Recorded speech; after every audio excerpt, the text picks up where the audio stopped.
కొమరజులు course పూర్తి చేస్తే చాలు 100% ప్లేస్మెంట్ సపోర్ట్ తో సాఫ్ట్వేర్ జాబ్ మీ సొంతం. వెంటనే కోడ్ జ్ఞాన్ డెస్టినేషన్ ని సంప్రదించండి. నమస్కారం, సుమన్ టీవీకి స్వాగతం. ముందుగా సుమన్ టీవీ ప్రేక్షకులకు శ్రీ విశ్వావసునామ ఉగాది శుభాకాంక్షలు. ఈ విశ్వావసునామ సంవత్సరం ద్వాదశ రాశుల వారికి ఎలా ఉండబోతుంది, ఏ రాశుల వారికి ఎటువంటి శుభ అశుభ ఫలితాలు ఇవ్వబోతున్నాయి, గ్రహ సంచారాలు ఎలా ఉన్నాయి, అలాగే ఎటువంటి పరిహారాలను పాటించుకోవాలి, ఈ విషయాన్ని తెలియజేసేందుకు మనతో పాటు ఉన్నారు ప్రముఖ జ్యోతిష్య రత్న జ్యోతిష చక్ర వైభవ నిపుణ డాక్టర్ రాల్పల్లి రవికుమార్ గారు. గురుగారు నమస్కారం. నమస్కారం. గురుగారు, కొత్త సంవత్సరంలోకి ఎంటర్ అవ్వబోతున్నాం. మరి ఈ కొత్త సంవత్సరం ఎలా ఉండబోతుంది ద్వాదశ రాశుల వారికి అని తెలుసుకునే ముందు గ్రహాల సంచారం ఎలా ఉంది, ముఖ్యంగా 4 గ్రహాలు మనకి ప్రతి సంవత్సరం మారేది, ఈ 4 గ్రహాల సంచారం ఎలా ఉంది, ఎలాంటి ఫలితాలు ఇస్తున్నాయి? శరదిందు సమాకారే పరబ్రహ్మ స్వరూపిణి వాసరాపీఠ నిలయ సరస్వతి నమస్తుతే. సుమన్ టీవీ ప్రేక్షకులకి నూతన సంవత్సర ఉగాది శుభాకాంక్షలు. మెయిన్గా ఏంటంటే ఈ సంవత్సర ఫలితాలు ఇప్పుడు చెప్పుకుంటున్నాం కాబట్టి ప్రతి నెల ఏంటంటే మాస ఫలితాలు చెప్పుకుంటున్నాం కాబట్టి మాస ఫలితాలు చెప్పుకున్నప్పుడు ఏంటంటే రవి 1 మంత్కి మారుతాడు ప్రతి నెల, అలాగే బుధుడు 20 డేస్, శుక్రుడు 20 రోజులు, అలాగే కుజుడు 45 రోజులు, అలాగే శుక్రుడు 20 రోజులు, చంద్రుడు అంటే ప్రతిరోజు ఒక్కొక్క నక్షత్రం మారుతుంటాడు. ఒక మెయిన్గా మటుకు గురువు, రాహు, కేతు, శని అండి. ఈ 4 కూడా ఏడాది పాటు ఇంచుమించుగా ఉంటారు కాబట్టి గురువు ఉన్నారంటే సంవత్సర కాలం పాటు అక్కడే ఉంటారు. అలాగే రాహు ఉన్నారనుకోండి, కేతు 1.5 ఇయర్ ఒక రాశి నుంచి ఇంకో రాశికి మారడానికి పడుతుంది. అలాగే శని ఉన్నారంటే 2.5 ఇయర్స్ మారుతారన్నమాట. కాబట్టి ముఖ్యంగా ఏంటంటే అందుకే ఈ సంవత్సర ఫలితాలు చెప్పుకున్నప్పుడు ఏంటంటే మెయిన్గా గురువు, రాహు, కేతు, శని యొక్క మార్పులు ఏంటనేవి తెలుసుకోవాలి. ముందుగా శని వచ్చేసి మనకి 30వ తారీఖు మార్చి నెల 2025 నుంచే మనకి కుంభరాశి నుంచి మీన రాశిలోకి ప్రవేశిస్తున్నాడు. అదే రోజు ఉగాది అయింది, అదే రోజు శని కూడా మారుతున్నారు. అలాగే రాహు కేతులు వచ్చేసి మనకి 18 మే 2025. రాహు మారంటే కేతు కూడా మారుతాడండి. అందుకే చూడండి ఎప్పుడు కూడా జాతకంలో రాహు ఆపోజిట్ కేతు ఉంటారు. నవాంశలో తీసుకున్నా కూడా రాహు ఆపోజిట్ కేతు ఉంటారు. ఎవరైనా చేతితోటి వేసి ఇచ్చినప్పుడు మర్చిపోయి రాహుకి పక్కనే కేతు వేయడం, లేదంటే రాహుకి 3 గళ్ళు పక్కన కేతు వేయడం వేస్తూ ఉండొచ్చు తెలియక వాళ్ళకి. సో ఎప్పుడు అలా కాదండి, రాహు ఆపోజిటే కేతు ఉంటారు. ఇంకోటి ప్రతి గ్రహం కూడా క్లాక్ వైజ్ తిరుగుతుంది, ఒక్క రాహుకేతువులు మటుకు యాంటీ క్లాక్ వైజ్ తిరుగుతుందన్నమాట. కాబట్టి రాహుకేతువులు మటుకు ఏనార్థం ఒక రాశి నుంచి ఇంకో రాశి మారుతారు. అతనేమో 18 మే 2025 నుంచి ముఖ్యంగా రాహు వచ్చేసి మనకి కుంభరాశిలోకి వస్తాడు, అలాగే కేతు వచ్చేసి మనకి సింహరాశిలోకి వస్తారు. వీళ్ళిద్దరు కూడా ఏనార్థం పీరియడ్ అక్కడి నుంచి ఉంటారు 18th మే నుంచి. నెక్స్ట్ వచ్చేసి మన గురువు, ముఖ్యంగా ఏంటంటే గురువే ఇంపార్టెంట్. అందరూ అనుకుంటారు గురువు మార్పు మళ్ళీ నేను వస్తాను. గురువు ఏ రోజైతే మారుతాడో ఆ రోజే పుష్కరాలు స్టార్ట్ అవుతాయండి. ఇదే రూల్ అనమాట. సాధారణంగా గురువు ఏ రాశి నుంచి ఏ రాశి మారుతాడు మనం అనుకుంటుంటాం. మన జాతకం చెప్పినప్పుడు కూడా మన రాశి నుంచి 2వ స్థానంలో, 5వ స్థానంలో, 7వ స్థానంలో, 9వ స్థానంలో, లాభస్థానంలో గురువు ఉన్నప్పుడు మన శుభ ఫలితాలు చెప్తుంటాం కదా. సో అందరూ అనుకుంటుంటారు అబ్బాయి ఎప్పుడు మన రాశి నుంచి 2nd హౌస్ వస్తుంది, ఎప్పుడు మన రాశి నుంచి 5th, 7th, 9th, 11th వస్తుంది. సో వాళ్ళకి ఒకటే నమ్మకం ఏంటంటే ఈ రోజు అయితే పుష్కరాలు స్టార్ట్ అవుతాయో ఆ రోజు గురువు ఒక రాశి నుంచి ఇంకో రాశిలోకి మారుతున్నట్టు మనం ఈజీగా గుర్తించవచ్చు. ఇంకోటి అంటే ముఖ్యంగా చాలామందికి అంటే ఇప్పుడు కొంతమందికి వివాహం కాని వారు ఉంటారు, సంతానం లేని వారు ఉంటారు, ఉన్నత చదువు గురించి వెళ్ళిన వాళ్ళు ఉంటారు, అలాగే ఫారెన్ విజిట్స్ కానీ, ట్రావెల్స్ కానీ, అంటే అసైన్మెంట్స్ కానీ గురించి వెళ్తారు, కొత్త జాబ్ గురించి, ప్రమోషన్స్ గురించి, అలాగే సంతానం, గృహం, వాహనం ఇవన్నీ కూడా మనం చెప్పుకోవాలంటే కనుక గురువు యొక్క మార్పుతోటే చెప్పాలన్నమాట.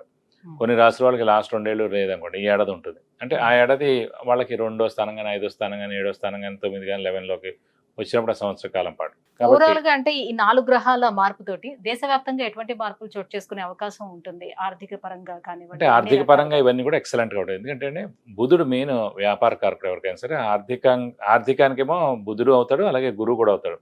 గురువు వచ్చేసి మనకి సంచారం మిథున రాశిలోకి వస్తున్నాడు. మిథున రాశి అధిపతి బుధుడు అండి. సో ఎప్పుడైతే మిథున రాశి అధిపతి బుధుడిని ఈ గురువు కలుస్తాడో, అంటే ఆ మిథున రాశిలోకి వచ్చి సంవత్సర కాలం పాటు ఉంటాడో, సో వ్యాపార అభివృద్ధి ఉంటుంది, దేశాభివృద్ధి ఉంటుంది, అన్ని విధాలు కూడా చాలా బాగుంటుంది.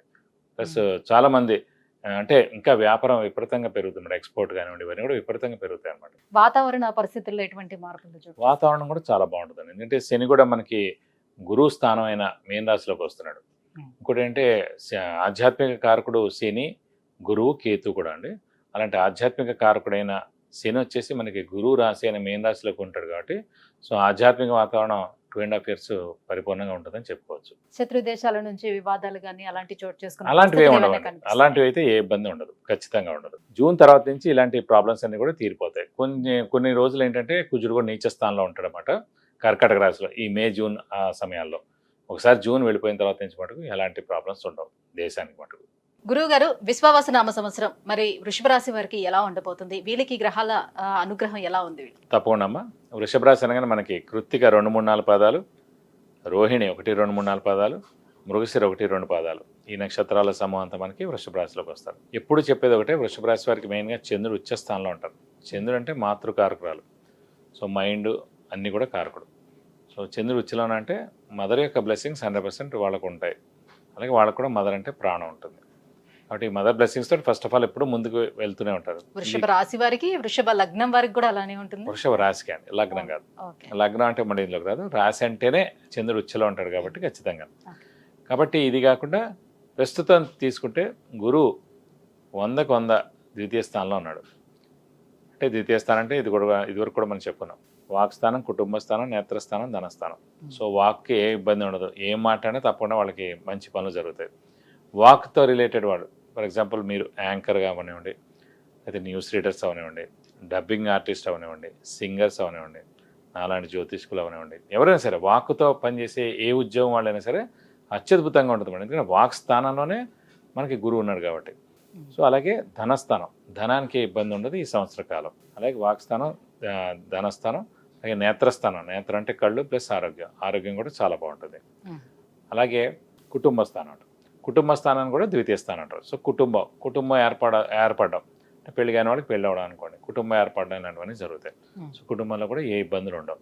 సో భార్యాభర్తలు ఇద్దరు కూడా అన్యోన్యంగా ఉంటారు, ఏ మనస్పర్ధలు ఉండవు, చాలా బాగుంటారు.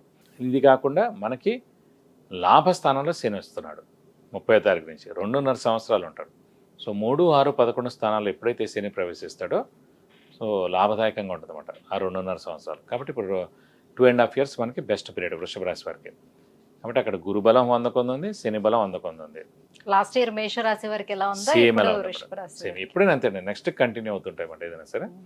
సో నెక్స్ట్ వచ్చేసి మనకి చతుర్థ స్థానంలో కేతు ఉంటారు, దశమ స్థానంలో రాహు ఉంటారు. ఇది కూడా పర్వాలేదు.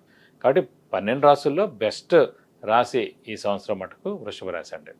కాబట్టి అత్యద్భుతంగా ఉంటుందని చెప్పుకోవచ్చు. శ్రమ, కాలం, ధనం వ్యర్థం కాకుండా ఉంటుంది. అవసరానికి డబ్బులు సమకూరుతాయి, రావాల్సిన బాకీలు వసూలు అవుతాయి, స్పెక్యులేషన్స్ కలిసి వస్తాయి, షూరిటీస్ పెట్టవచ్చును, మధ్యవర్తిత్వం వహించవచ్చును. అలాగే విద్యార్థులకి, క్రీడాకారులకి, రాజకీయ నాయకులకి, పత్రికా రంగం, యూట్యూబ్ రంగం, మీడియా రంగం, సినిమా రంగం అందరికి కూడా అత్యద్భుతంగా ఉంటుందని చెప్పుకోవచ్చు. వ్యాపారస్తులకైతే పట్టిందల్లా బంగారం అని చెప్పచ్చు. కొత్త వ్యాపారం స్టార్ట్ చేసుకోవచ్చు. అలాగే ఉన్నది కూడా ఎక్స్పాన్షన్కి వెళ్ళాలంటే కూడా వెళ్ళచ్చు. అలాగే ఇంట్లో పెద్దవాళ్ళ చిన్నపిల్లల ఆరోగ్యం చాలా బాగుంటుంది. అలాగే విద్యార్థులకైతే సువర్ణ అవకాశం చెప్పుకోవచ్చు. ఖచ్చితంగా మంచి ర్యాంకులు సాధిస్తారు, మంచి యూనివర్సిటీస్లో వాళ్ళకి సీట్ కూడా వస్తుంది. అది ఫారెన్ అయినా అవ్వచ్చు, ఇక్కడ ఇండియాలో అయినా అవ్వచ్చు.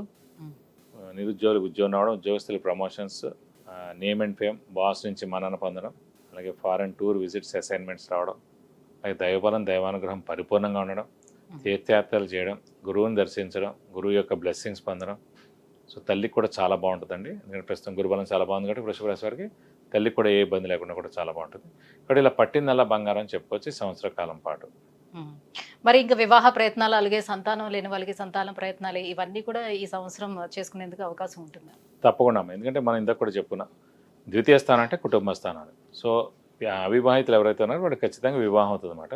సో కుటుంబం కూడా ఏర్పడుతుంది, ఖచ్చితంగా 100% వివాహం అవుతుంది. ఈ సంవత్సరం మటుకు అస్సలు వేస్ట్ చేయకూడదు ఎవరు కూడా. అలాగే సంతానం లేని వారు కూడా సంతానం కలుగుతుంది. ఎందుకంటే సంతాన కారకుడే గురువు. అలాంటి గురువు ద్వితీయ స్థానంలో ఉన్నాడు కాబట్టి ఖచ్చితంగా సంతానం కలుగుతుంది. కాబట్టి ఇంకా శుభ ఫలితాలు అంటే ఎలాంటి, ఇప్పుడు ఫర్ ఎగ్జాంపుల్ ఒక వెహికల్ కొనాలనుకుంటున్నారు, కార్ కొనాలనుకుంటున్నారు, లేకపోతే ఇంట్లో కొత్త వస్తువు కొనాలనుకుంటున్నారు, బంగారం కొనాలనుకుంటున్నారు, ఎలాంటివైనా సరే ఇవన్నీ ఇంకా శుభాల్లోకి వస్తాయండి. సో ఎప్పుడైతే గురువు చాలా బాగుంటాడో ఇవన్నీ కూడా ఖచ్చితంగా జరుగుతాయి అన్నమాట. అయితే మరి కొత్త ఉద్యోగంలోనికి ఒకవేళ మార్పులు చేర్పులు చేసుకోవాలి అని అన్నా, లేదు అని అంటే కొత్తగా ఇప్పుడే ఉద్యోగంలో జాయిన్ అవ్వాలనుకునే వాళ్ళు, సర్చింగ్ లో ఉండే వాళ్ళకి, వీళ్ళందరికీ ఎలా ఉంటుంది? ఎందుకంటే వ్యాపారస్తులందరికీ బాగుంటుందని చెప్పారు కదా. ఇప్పుడు ఎవరికైనా సరే వీళ్ళందరూ కూడా ఏంటంటే గురుబలం మనకి 15 మే నుంచి స్టార్ట్ అవుతుంది కాబట్టి 15 మే తర్వాత ఖచ్చితంగా మీరు జాబ్ అప్లై చేసుకోండి, లేదా ట్రయల్స్ వేయండి, ఇంకో కొత్త జాబ్ గురించి ట్రై చేయండి, ప్రమోషన్ గురించి ట్రై చేయండి. అన్నీ కూడా ఎవరు ఏం ట్రై చేసినా కూడా ఖచ్చితంగా మే 15వ తారీఖు నుంచి ఆ రోజు నుంచే మారుతున్నాడు కాబట్టి ఆ రోజు నుంచి ఎఫెక్ట్ ఖచ్చితంగా వస్తుంది. కానీ శని ఎఫెక్ట్ మటుకు 1 ఏప్రిల్ నుంచే స్టార్ట్ అయిపోతుంది. 30th మార్చి నుంచి శని లాభంలోకి వస్తున్నాడు కాబట్టి ఆ రోజు నుంచే శని యొక్క ఎఫెక్ట్ స్టార్ట్ అవుతుంది. ఎందుకంటే శని ప్రొఫెషన్ కారకుడు, ఉద్యోగ కారకుడు కూడా అండి. సో అతనే ఇచ్చేస్తాడు ఉద్యోగం, గురువు ఇచ్చే లోపలనే అతనే ఇస్తాడనమాట. సో 30th మార్చి నుంచి మీరు అప్లై చేసుకోవడం మొదలు పెట్టచ్చు. అన్ని రకాలుగా వీళ్ళకి బాగానే ఉంది కాబట్టి ఇంకా పరిహారాలు ఏమైనా పాటించాల్సిన అవసరం ఉంటుందంటారా? అంటే ప్రస్తుతం చతుర్థ స్థానంలో మటు కేతు ఉన్నాడు కాబట్టి అది కొంచెం మిశ్రమ ఫలితాలు ఇస్తారు కాబట్టి వినాయకుడిని కానీ లేదంటే వెంకటేశ్వర స్వామి కానీ ఎక్కువగా ఆరాధిస్తే చాలా మంచిది. ఈ సంవత్సర కాలం అంతా కూడా మనం వినాయకుడు అష్టోత్తరం కానీ అంటే వెంకటేశ్వర స్వామి అష్టోత్తరం రోజు చదువుకోవడం కానీ చాలా మంచిది. అలాగే వినాయకుడు టెంపుల్ కానీ వెంకటేశ్వర స్వామి టెంపుల్ కానీ బుధవారం రోజున వెళ్ళి 41 ప్రదక్షిణాలు చేస్తాక మీకు అన్ని విధాలా మంచి చేకూరుతుంది. విద్య, ఉద్యోగం, వివాహం, విదేశీయానం, ఆరోగ్యం, అలాగే ఐశ్వర్యం వీటన్నిటి గురించి తెలుసుకోవాలంటే కింద స్క్రోల్ అవుతున్నటువంటి నెంబర్లకి కాల్ చేసి గురువుగారు అపాయింట్మెంట్ పొందవచ్చు. గురువుగారు, ఈ విశ్వావసునామ సంవత్సరం వృషభ రాశి వారికి ఎలా ఉండబోతుంది, ఎటువంటి పరిహారాన్ని పాటించుకోవాలి, ఈ విషయాన్ని తెలియజేసినందుకు ధన్యవాదాలు. నమస్కారం.